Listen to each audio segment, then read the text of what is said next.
All right. Hello, hello.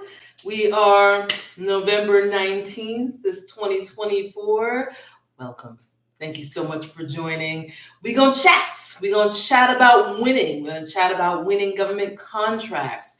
I've been in this space for quite some time now and running into a lot of questions on how do I win or why am I not winning? So let me put my phone on silent. And, let's talk about it. Let's talk some details about the specifics of the one key thing. There's only one thing. There's only one thing that you need to be able to do to win a government contract. So today, let's discuss why is it so difficult. Specifically, why are you not winning government contracts? If you have been putting in bids, if you have been writing proposals and haven't gotten any responses and or any wins, why is that? In this video, I want us to discuss the number one key to winning government contracts. We're going to review, mainly the meat of this conversation is going to be reviewing the disconnect. Why is it that the service is available, the solicitation is there? Why are they not saying, hey, we got your proposal, come in, we'd love to do business with you, we'd love to give you money for your service. So why is that not happening? We're going to talk about structuring your proposal, using the right verbiage, using the right keywords, okay? And really just to be able to establish ongoing success. Good evening. My name is Rachel Johnson. I am the Director of Recruiting at Johnson's Personnel. Here on this YouTube channel, we provide job opportunities for finance professionals. We share government contract opportunities for 1099 contractors and small business owners, entrepreneurs. So if that's you, keep listening. And we discuss building professional relationships to 10x your income. And that essentially is what prompts me to continue having these conversations, because I'm already having these conversations with clients in real life. And so wanting to open and extend it with all of you, sometimes you're able to jump into a meeting, sometimes you're not. But the core of it is I get the same questions that I want to be able to provide answers in real time. So if you're a small business owner interested in having the US government as a customer, my company has over 25 years of experience winning government contracts. We have a free Zoom meeting tonight at 8 p.m. In the description below is a link to our Zoom meeting from our Facebook page. So the link will take you to the Johnson's Personnel Facebook page, which then will take you to the Zoom. That's 8 o'clock Eastern time. We'll only be hosting this recruiting meeting just a few more times this year. We are in November, so we've got about 5 or 6 weeks left of the year. So if you'd like to learn more about government contract market and possibly participate in joint ventures with our company in 2025, click the link and join us tonight.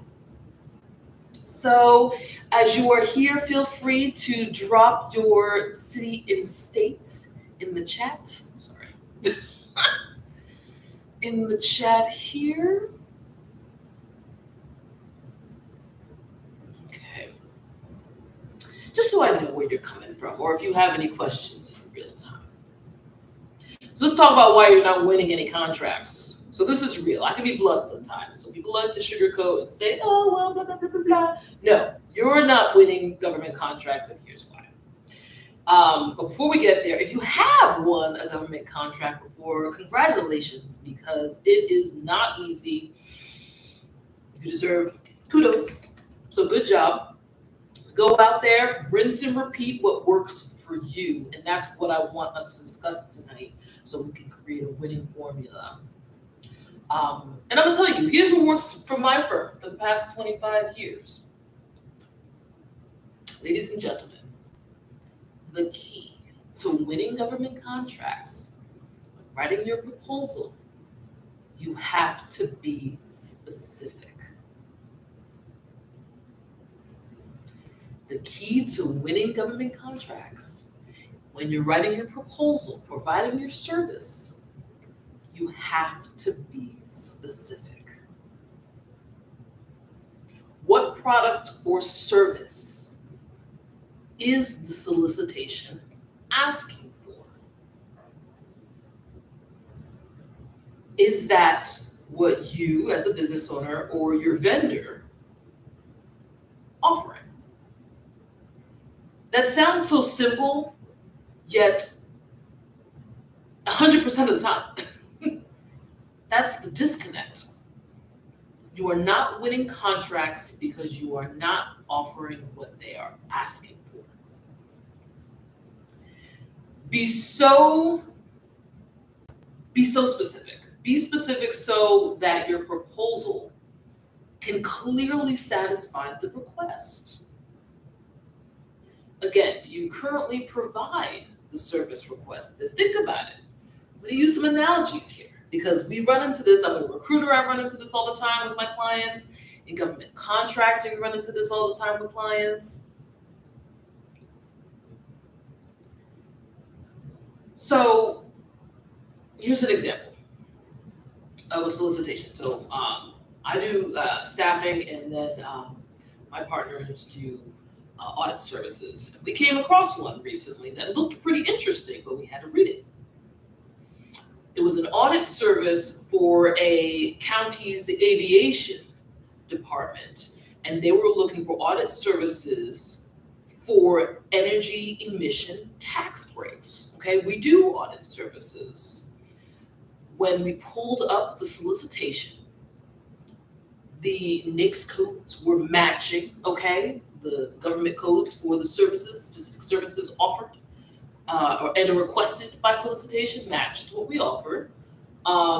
Specifically audit services. That's what my firm does. Audit services, financial audit services. That matched. Required experience, 3 years in emission tax breaks under the IRA, which is the Inflation Reduction Act. That specific, small, but super important portion of this RFP, we could not satisfy. I mean, number one, the Inflation Reduction Act has only been around since COVID. That's when it was initiated because of COVID. Okay, so not a lot of firms would have that experience. And it's specifically designed for understanding energy emission tax breaks. So we do have some energy clients, but not at the level that they're looking for. And so at the end of the day, even though we have over 25 years experience doing financial audits for government entities, for aviation government entities, we specifically did not have the experience doing tax breaks or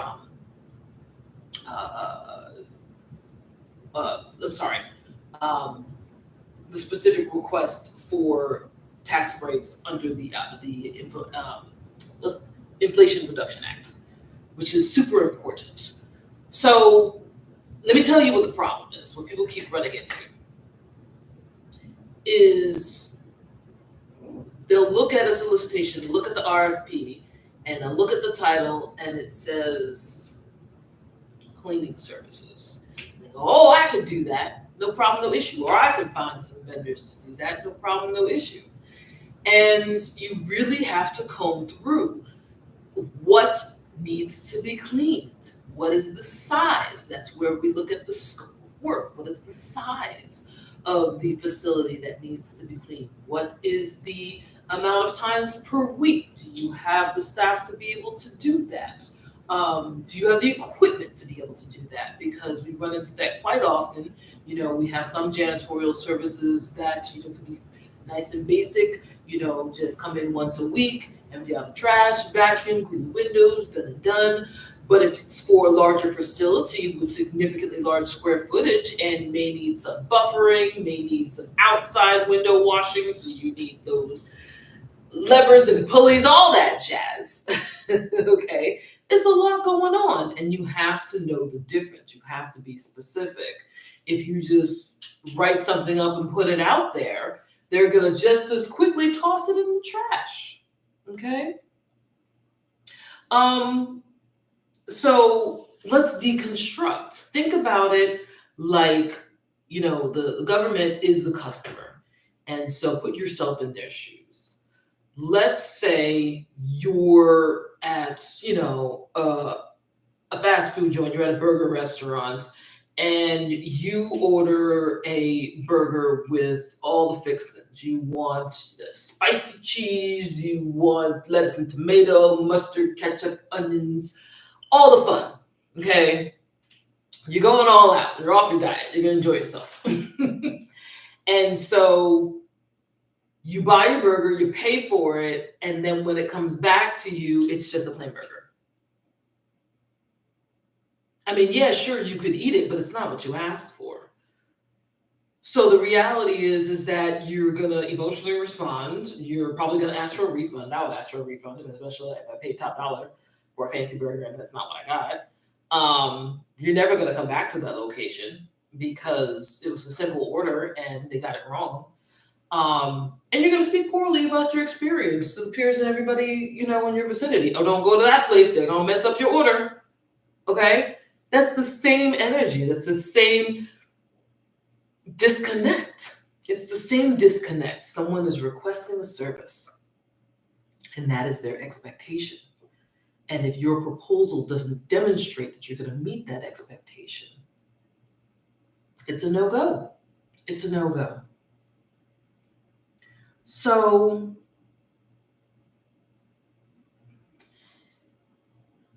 I get this question asked as well. People ask, oh, what if the RFP doesn't have much details? You're not too sure, what to go on.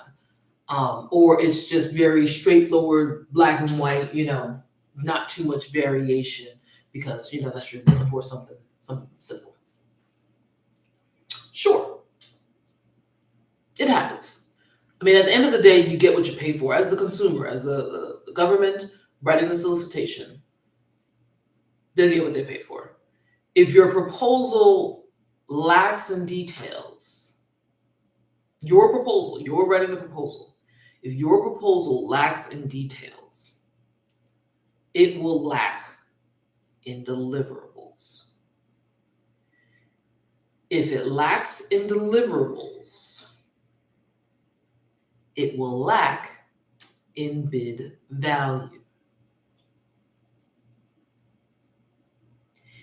If you want to win bids valued over $50,000 to $100,000 for yearly revenue, just revenue, because that doesn't account for your costs, your costs and your salaries and your overhead and all that fun stuff, and your insurances, your tax, all that fun stuff.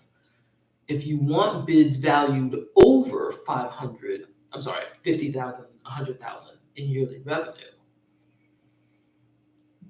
that proposal must have detailed deliverables or line items that are an accurate representation of the services you're offering for the industry. So that may sound like a lot, but at the end of the day, you are the professional. You are the business owner. It is your business. What are you offering? You have to be able to describe in the proposal and or bid what you're offering and what the cost of that offering is. And it's gotta be a match to industry standards. And most importantly, it has to be a match to what they're asking for. Sometimes in certain proposals or certain solicitation requests, they will already list for you the deliverables, the expectation of, and that's how you know what they want. They tell you by the end of this service, we as the government entity should have this. This should be completed. This should be the program. This should be the process, whatever it is. The service is satisfied. And at the end of the day, if you're, again, using the burger analogy, if the government is asking for, an all beef patty with special sauce and cheese and lettuce and tomato, and you're fixing the turkey burger, with mustard, they're going to say thanks, no thanks. And that sounds like a very basic comparison, but that's exactly what's happening. Each line item is an item to be delivered. You have to comb through it specifically. Okay? So, how do you write a proposal to be specific? How do you know what they're asking for? Every single proposal will have your scope of work, your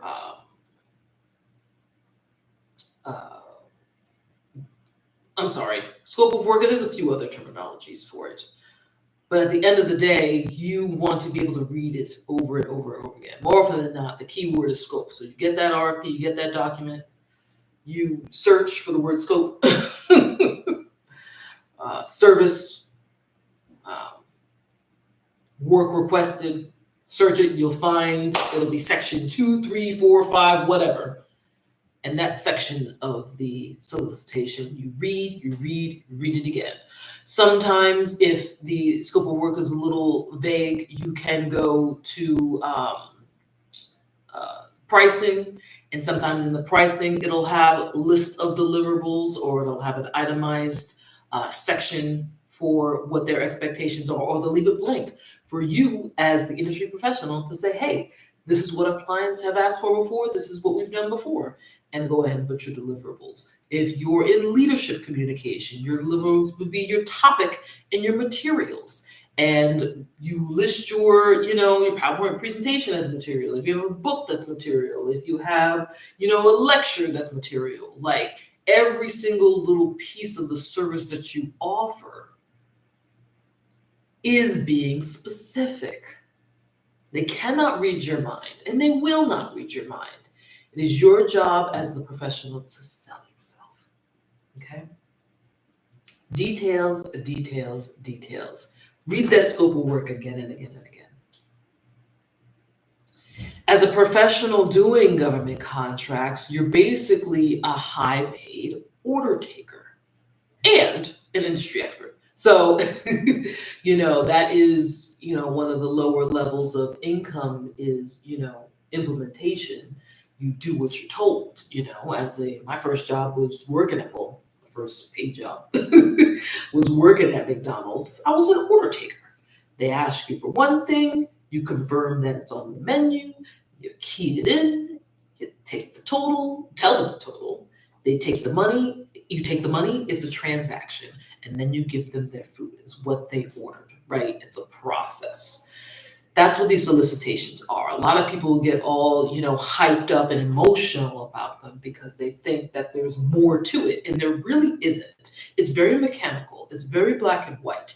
Either you offer the service or you don't, or you offer a variation and you need to learn how to communicate the variation so that it matches what they need. If you need to find out what they need, they give you time to ask questions. Or if they don't, present it as best as you can, but it is your industry, you are the expert, and if you don't know, you got to spend the time to read.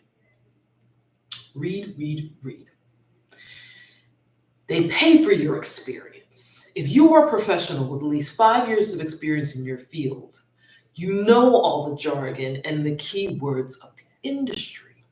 For example, if you're in sales, you should know what your ROI is to be able to communicate that to the customer. You should know in your own department what KPIs are, key point indicators. In sales, they use a specific tool to keep up with their clients, is a CRM. a customer relationship management tool. Okay, so that's for individuals in sales and accounting. If you're an accountant, you know what financial statements are. You know what a balance sheet is. You know what bank statements are.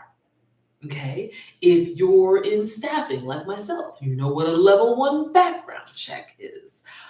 You know requisition numbers. Your industry specific experience is the key to winning. I'm going to say that again. Your industry specific experience is the key to winning.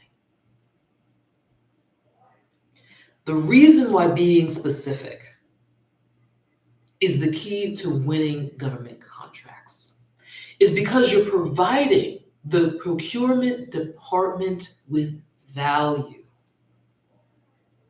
You are providing the program manager with value. Your company is providing that whole department with value.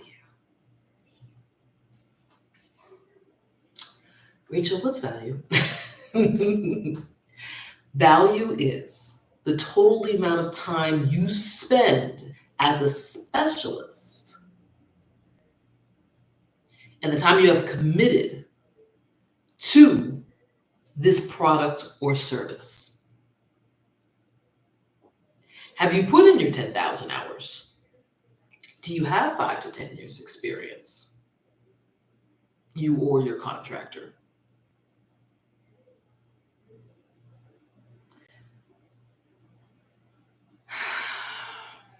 Just as an aside, you can't buy experience.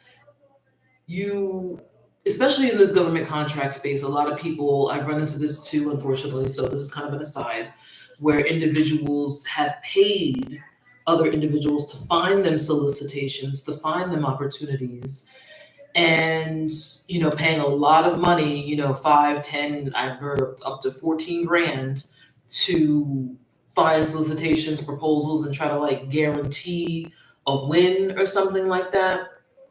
I have not heard of success from anyone who's gone that route.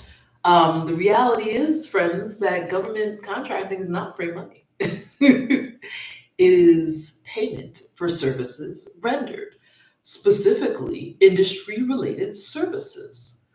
So it's a miss when there's no value in the purchase, okay? And again, value being the time already, the previous amount of time invested by whoever you're purchasing it from, that they have had success doing that thing over and over and over again. Value is not purchase. It is previous time invested, cultivated into knowledge and wisdom that can solve a problem. If you want to win government contracts and keep winning government contracts, you must be able to clearly communicate that you can solve the problem in the RFP. Another aside, if you're using ChatGPT on your proposals, please stop. Please. Please stop. Please stop. Because if you have to use ChatGPT or any of these AI tools to write your proposals, you're missing a lot of information. If now using it as a tool for the in-betweens here and there, just for the language, sure, but the whole 3-4 page proposal written by Chat, don't do it to yourself. It's because they read novice and they read inexperienced and they don't use industry jargon and they don't, that tool, that AI cannot communicate your 5 years of experience. It's just not going to happen. It can say, oh, we have 5 years experience, blah, blah, blah. But it won't be specific. It'll just repeat. You put in that information, you put that solicitation in the system, in the ChatGPT. It's just going to spit that same solicitation out back and just move around the words. And what's going to happen is It's going to read novice. You're going to look inexperienced. You're going to waste time of the procurement officer and receiving that submission, printing it out, and reading just the first few lines, okay? Because you can clearly tell when something is from AI. And they could have spent that time reading someone else's solicitation. So your proposal gets tossed in the trash along with your chance of winning with that agency. So in summation, learn to be specific. Take your time, okay? Don't be hungry to win. Be hungry to serve. Be hungry to offer what you've already been offering other clients in the private sector space. If it's something brand new, and you have been an employee for many years and you're transitioning into the government contracting, same thing. You were offering your services, your knowledge to that employer previously, right? So be specific. Be able to identify the keywords of your industry. Be able to communicate the value of your products.